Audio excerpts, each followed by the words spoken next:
Kids Bible Club! Hi guys, let me just ask you a question. You ever had to do something which just feels impossible?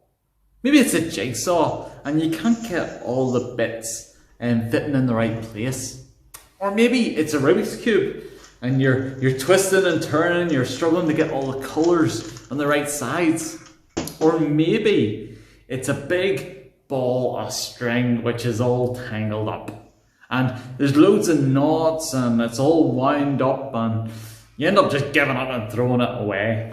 Well, today we're going to look at an impossible task which God set a man called King Ahab.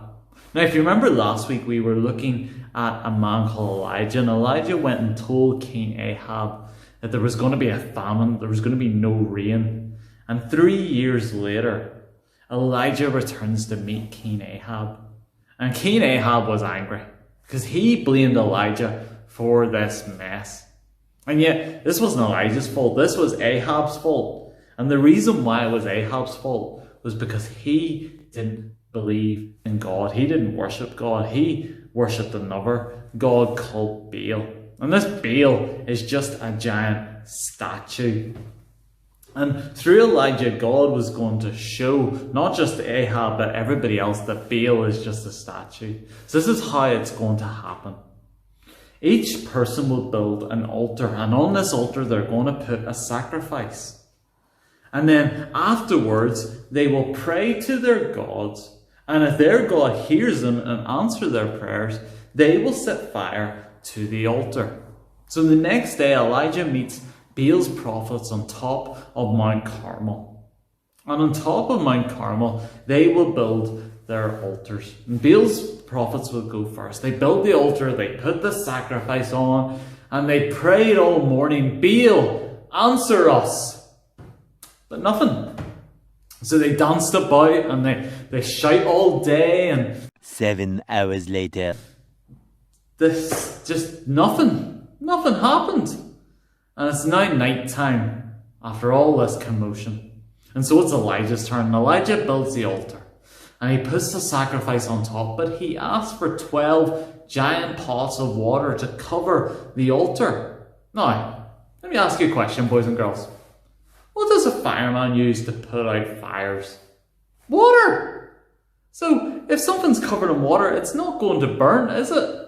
Also, this is all the water they have left. So this has to work. And Elijah then prays to God and says these words.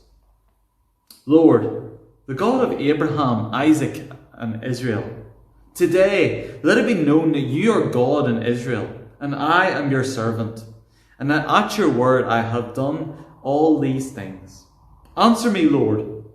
Answer me so that this people will know that you, the Lord, are God, and that you have turned their hearts back. Well, immediately fire fell from the sky. It burned the altar. The sacrifice was gone. Everything was burnt up. And God had answered Elijah's prayer. Elijah then told the people to take Baal's prophets and send them away, get rid of them, they'll never be seen again. And then afterwards, it started raining.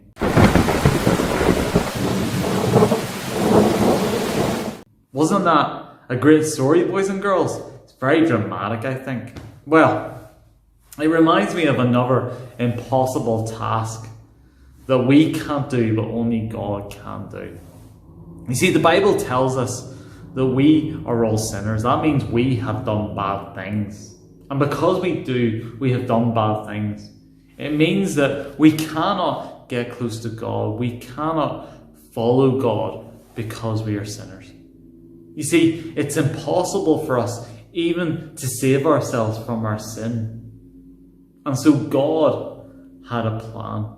God would send his Son, Jesus, to die for our sins. You see, back then, if someone had to pay for their sins, they would make a sacrifice. But that sacrifice wouldn't be enough.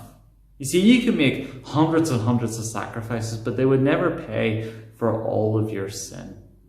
You see, only one person was good enough to pay the price for our sin, and that's God's only Son. And that's why Jesus came to this earth. You see, he was the only person who could save us. And Jesus loved us so much that he came down here to die on the cross for our sins. So I wonder how you feel about all that. Now, if you feel like there's nothing that you can do, that you're overwhelmed, all you need to do is just pray to God and say these things. You say, God, I'm sorry that I have done bad things against you. I'm sorry that I have sinned. But God, I thank you for sending your Son Jesus to die on the cross for my sins. God, I thank you that these things are done and that by believing in him, that I can be saved. And that's it. If you put your trust in Jesus, if you believe in him, you have faith in him, you will be saved.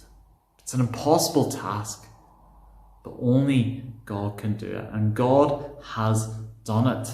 Isn't that amazing, boys and girls? Well, thank you for listening very well.